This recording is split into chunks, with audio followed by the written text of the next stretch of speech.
Hello friends, मी रोहिणी कुमावत. मी आज निघाले होते फिरायला. रस्त्यात एक ठिकाण सापडलं जिथे पाय थांबले आणि मन शांत झालं. ते ठिकाण म्हणजे भक्तिशक्ती मंदिर. नाशिकहून संगमनेरकडे जाताना रस्त्यात एक अतिशय सुंदर शांत ठिकाण म्हणजे भक्तिशक्ती मंदिर. हिरव्यागार परिसरात वसलेले हे मंदिर भक्तांसाठी आणि पर्यटकांसाठी आकर्षणाचे केंद्र आहे. चला तर मग मी तुम्हाला मंदिर दाखवते. या मंदिरात श्री विठ्ठल रुक्मिणी, श्री गुरुदेव दत्त महाराज आणि भगवान शिव यांच्या मूर्तीची स्थापना करण्यात आली आहे.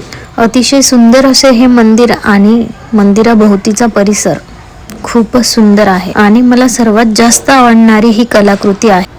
हा फक्त नंदी नाही, ही एक अप्रतिम कलाकृती आहे. प्रत्येक कोरीव नक्षीत कलाकाराचं कौशल्य आणि भक्तीची भावना जिवंत दिसते. क्षणभर नजर हटतच नव्हती आणि मन आपोआप महादेवाच्या चरणी नतमस्तक होत होते. हर हर महादेव. आणि हा मंदिराचा छानसा गोल घुमट. मंदिराचा परिसर शांत, निसर्गरम्य आणि स्वच्छतापूर्ण आहे. लहान मुलांना खेळण्यासाठी झोके, स्लाइड्स वगैरे आहे. माझा मुलगा तर छान एन्जॉय करतोय. तुम्ही पण तुमच्या मुलांना, फॅमिलीला घेऊन येऊ शकता.